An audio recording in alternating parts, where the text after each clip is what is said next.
Buenas noches a todos, bienvenidos a Leer para Viajar. Así me encuentran en Spotify y en YouTube me encuentran como Deporte y Cultura JB. Continuamos con la lectura del libro El Faro del Fin del Mundo de Julio Verne. Parte 2, capítulo 6. El aviso Santa Fe. ¿Cómo describir la agitación que se produjo entre los piratas? El grito de el aviso, había caído como una bomba, como una sentencia de muerte sobre la cabeza de gatos miserables. El Santa Fe era la justicia que llegaba sobre la isla, era el castigo de tantos y tantos crímenes que no podían quedar impunes. Pero, ¿se habría equivocado Carcante? ¿Aquel barco que se aproximaba era en realidad el aviso de la Marina Argentina? ¿Navegaría con rumbo a la bahía de Elgor? ¿No sería más bien otro vapor cualquiera que se dirigiera hacia el estrecho de Lemaire o hacia la punta Several, pasando al sur de la isla?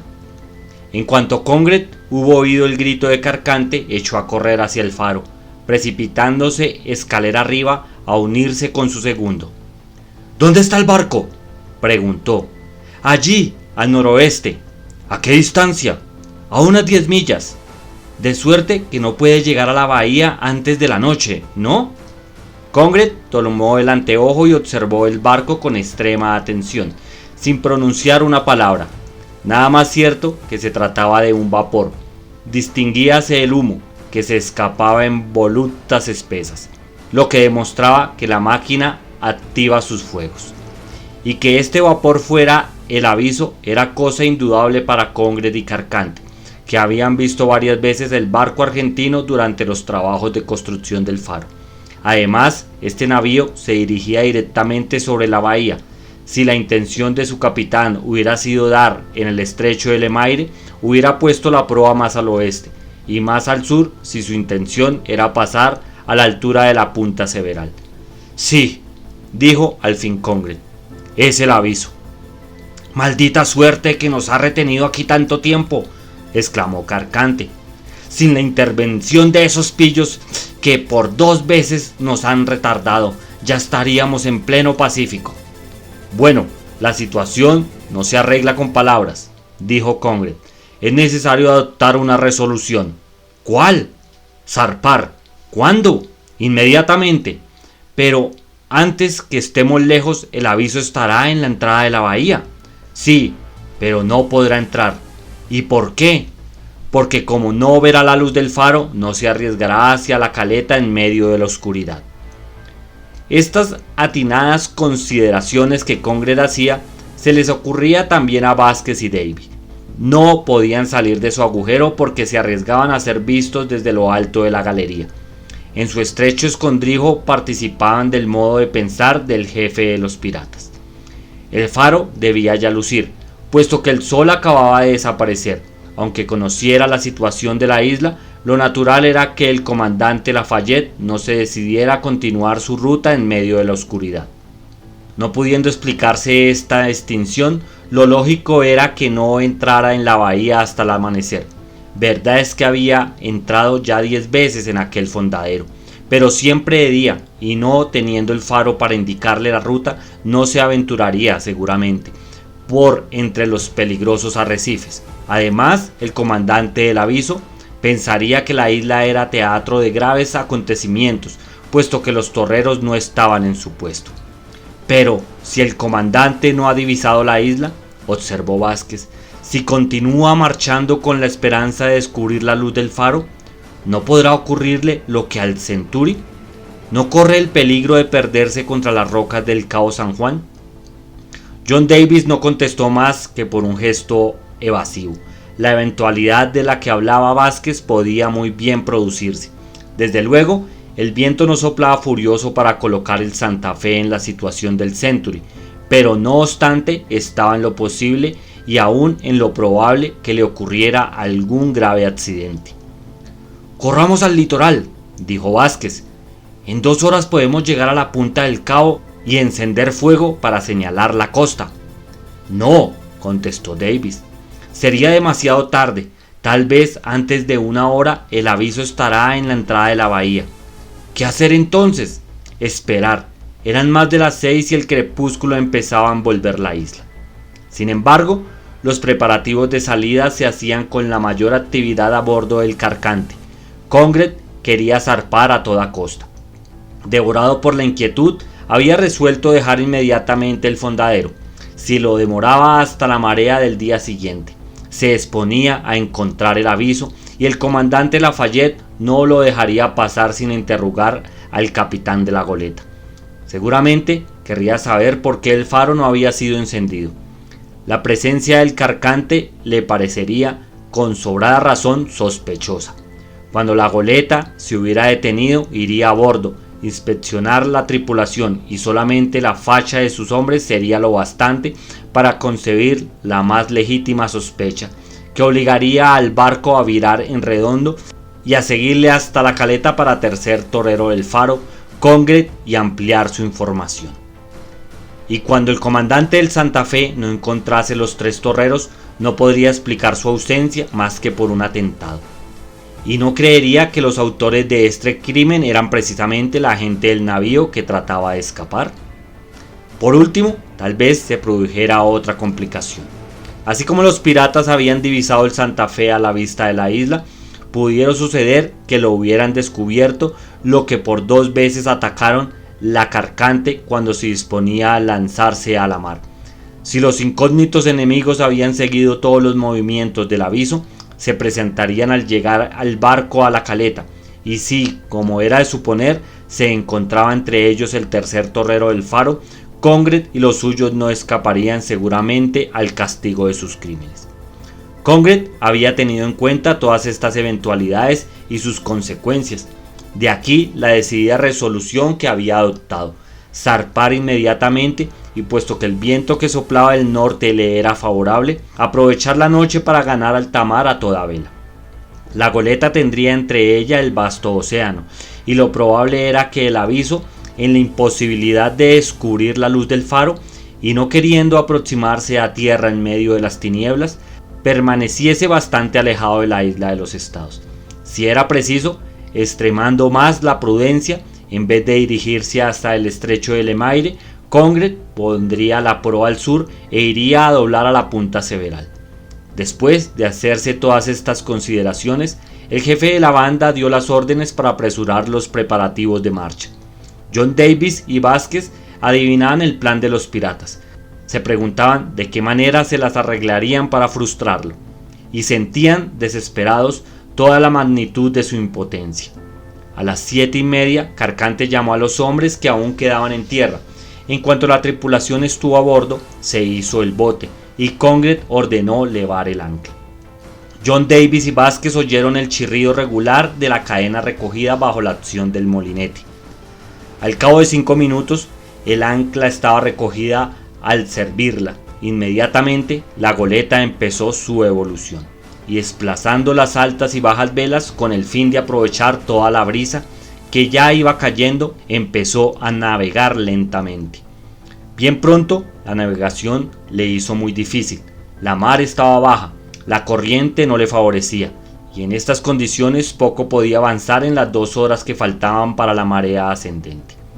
Poniendo las cosas muy favorablemente, podía asegurarse que no estaría a la altura del Cabo San Juan antes de medianoche. Sin embargo, poco importaba que así fuera. Desde el momento que el Santa Fe no entraba en la bahía de Elgor, Congred no arriesgaba un encuentro con el aviso. Aunque tuviese que esperar la marea siguiente, al amanecer estaría bien lejos de la isla. La tripulación se esforzaba en apresurar la marcha de la Carcante.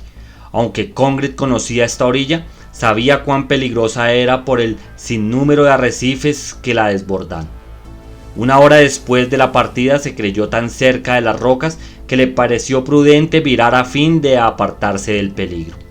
No sin trabajo podría ejecutarse este cambio de amarras con aquella brisa que caía más y más con la noche. Sin embargo, la maniobra era urgente y todos se pusieron presurosos a la faena, pero a falta de velocidad la goleta no consiguió orzar y continuó derivando hacia la costa. Congred comprendió el peligro. No le quedaba más que un recurso. Echaron el bote al agua, se embarcaron en él 6 hombres, y a fuerza de remos lograron hacer evolucionar la goleta, que tomó las amuras a estribor. Un cuarto de hora después pudo navegar en su primitiva dirección sin temor de ser arrojado contra los arrecifes del sur. Desgraciadamente no se sentía un soplo de viento, las velas batían contra los mástiles, el bote hubiera intentado en vano remolcar la carcante hasta la entrada de la bahía. Todo lo más que podía conseguirse era resistir la marea ascendente que empezaba a hacerse sentir. Congred no iba a tener más remedio que fondear en aquel sitio a menos de 2 millas de distancia de la caleta. Después que la carcante hubo zarpado, John Davis y Vázquez descendieron hasta la orilla del mar, siguiendo anheloso todos los movimientos de la goleta. Habiendo caído completamente la brisa, comprendieron que Congred no tendría más remedio que mantenerse al pairo en espera del próximo reflujo, pero tendría tiempo de ganar la salida de la bahía antes del amanecer, quedándole grandes probabilidades de partir sin ser advertido. No partirá. Le tenemos atrapado, exclamó de pronto Vázquez. ¿Y cómo?, preguntó Davis. Venga usted. Vázquez arrastró rápidamente a su compañero en la dirección del faro. Era de parecer que el Santa Fe debía de cruzar ya delante de la isla. Hasta pudieron estar muy cerca, lo que después de todo no ofrecía un gran peligro, dada la tranquilidad del mar. No había duda que el comandante Lafayette, muy sorprendido de la extinción del faro, estaría frente a la isla esperando que amaneciese. Así pensaba también Congred, pero al mismo tiempo veía grandes probabilidades de poder despistar el aviso. En cuanto el reflujo empujara las aguas de la bahía hacia el mar, la carcante, sin necesidad de viento, reanudaría su marcha y en menos de 1 hora estaría en pleno océano. Una vez fuera, Congred no se alejaría hacia alta mar, sino que, al amparo de la brisa, que no falta, ni aun en las noches más tranquilas, iría costeando hacia el sur en medio de la oscuridad de la noche. En cuanto lograse doblar la punta Several, distante de 6 a 8 millas, la goleta quedaría al abrigo del acantilado y nada tendría que temer. El único peligro era ser advertido por los vigías del Santa Fe, pues seguramente que el comandante Lafayette no dejaría alejarse a la carcante sin interrogar a su capitán a propósito del faro. Forzada la máquina, el aviso alcanzaría a la goleta antes que ésta pudiera desaparecer detrás de la altura del sur. Eran más de las 9. Congred tuvo que resignarse a fondear para resistir la marea, esperando el momento en que se hiciera sentir el reflujo. Era necesario esperar 6 horas aproximadamente, porque antes de las 3 no sería favorable la corriente. El bote se había izado nuevamente a bordo y Congred permaneció vigilante para no perder un minuto en cuanto pudiera ponerse en marcha. De pronto, la tripulación lanzó un grito que hubiera podido oírse de las 2 orillas de la bahía. Un extenso haz luminoso acababa de alumbrar las tinieblas. La luz del faro brillaba en todo su esplendor, iluminando el mar. ¡Ah, canallas! ¡Han encendido el faro!, exclamó Carcante. ¡A tierra!, ordenó Congred. Efectivamente, para escapar al apremiante peligro que les amenazaba, no había más que un recurso: desembarcar dejando a bordo de la goleta un reducido número de hombres, correr hacia el faro, subir la escalera de la torre, arrojarse sobre el torrero y los que le acompañasen, desembarazarse de ellos y apagar aquella luz que era su perdición. Sí, el aviso se había puesto en marcha para entrar en la bahía. Se detendría seguramente al restablecerse la oscuridad. Si llegase a rebasar la entrada, procuraría salir al ver que le faltaba la luz que le guiaba hasta la caleta, o a lo sumo fondearía esperando el alba. Congred mandó a echar al agua el bote, en el que se acomodaron el jefe, Carcante y 10 de sus hombres, armados de fusiles, revólveres y cuchillos. En un mínimo, atracaron a la orilla, precipitándose hacia el faro, que no distaba más que 1,5 millas. Este trayecto fue recorrido en un cuarto de hora caminando en compacto grupo. Toda la banda, menos los hombres dejados a bordo, se encontraban reunidos al pie del faro. Arriba estaba Vázquez y John Davis, a todo correr, sin tomar precauciones, puesto que sabía que nadie había de interponérseles. Llegaron hasta la puerta del faro, que Vázquez quería encender para que el aviso pudiera ganar la caleta sin tener que esperar el día. Lo que él temía, temor le devoraba, era que Congred hubiese destruido las lentes rotas, las lámparas, y que el amparo no estuviese en disposición de funcionar. Sí, así era. La goleta tenía grandes probabilidades de hundir sin ser advertido del Santa Fe. Ambas se lanzaron hacia las habitaciones de los torreros, se introdujeron en el corredor, empujaron la puerta de la escalera que cerraron tras de sí con todos los cerrojos, subieron la escalera y llegaron a la cámara del cuarto. La linterna estaba en buen estado, las lámparas en su lugar, provistas de las mechas y el aceite con que las dejaron el día en que por última vez habían lucido. Congred no había destruido el aparato de la linterna, no queriendo más que impedir el funcionamiento del faro durante el tiempo de su permanencia en la bahía de Elgor. ¿Y cómo iba a prever en qué circunstancias tendría que abandonarla? El faro volvía a lucir de nuevo. El aviso podía, sin riesgo, entrar en su antiguo fondadero. Golpes violentos resonaron al pie de la torre. La banda entera trataba de forzar la puerta para subir a la galería y apagar el faro. Todos arriesgaban su vida por retardar la llegada del Santa Fe. No había encontrado a nadie ni la entrada ni en las habitaciones de los torreros. Los que estaban en la cámara de cuarto no podían ser muchos y se les podría reducir fácilmente. Los matarían a todos y el faro no proyectaría más en la noche sus temibles rayos. Sabido es que la puerta que daba acceso a la escalera estaba recubierta con una gruesa capa de hierro. Era imposible quebrantar los cerrojos, imposible también hacerla saltar a golpes de hacha. Carcante, que quiso hacerlo, comprendió bien pronto lo estéril de su intento. Después de inútiles esfuerzos fue a unirse con Congred y otros que se habían quedado fuera. ¿Qué hacer?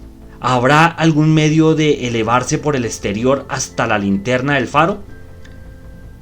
Si este recurso no existía, la banda tendría que huir hacia el interior de la isla para evitar caer en manos del comandante Lafayette y de su tripulación. En cuanto a regresar a bordo de la goleta, ¿para qué? Además, el tiempo faltaba. No había dudas que el aviso estaría ya en marcha hacia la caleta. Si, por el contrario, el faro se extinguía, el Santa Fe no solamente no podría continuar su marcha, sino que acaso tuviera que retroceder y tal vez la goleta pudiera pasar. Existía un medio de llegar hasta la galería del faro. ¡La cadena del pararrayos!, exclamó Congred. Efectivamente, a lo largo de la torre se extendía una cadena metálica, mantenida de 3 en 3 pies por garfios de hierro. Elevándose a pulso, a fuerza de puños, era posible ganar la galería y acaso sorprender a los que ocupaban la cámara de cuarto. Congred iba a intentar este último medio de salvación. Carcante y Vargas le precedieron. Agarrados a la cadena, empezaron a gatear el uno cerca del otro, esperando pasar inadvertidos en la oscuridad de la noche. Sus manos alcanzaban ya los barrotes de la galería y solo les faltaba escalar para estar en la cámara del cuarto. En aquel preciso momento sonaron 2 detonaciones. John Davis y Vázquez, que estaban a la defensiva, habían disparado sus revólveres. Los 2 malvados cayeron heridos por las certeras balas. Entonces se oyeron distantemente los silbidos del aviso que llegaba a la caleta y los agudos mugidos que lanzaba la sirena del vapor. A través del espacio ya no era tiempo de huir. En pocos minutos el Santa Fe fondearía frente al faro.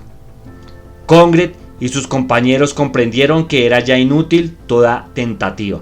Se precipitaron al exterior, huyendo tierra adentro. Un cuarto de hora después, en el momento en que el comandante Lafayette echaba el ancla, la Reconquista chalupa de los torreros atracaba al costado del navío de guerra en unos cuantos golpes de remo. John Davis y Vázquez estaban a bordo del aviso. Bueno amigos, hasta aquí llegó este capítulo del libro El Faro del Fin del Mundo. Recuerden darle me gusta a los audios, eso me ayudaría mucho para llegarle a más personas. Gracias y hasta la próxima.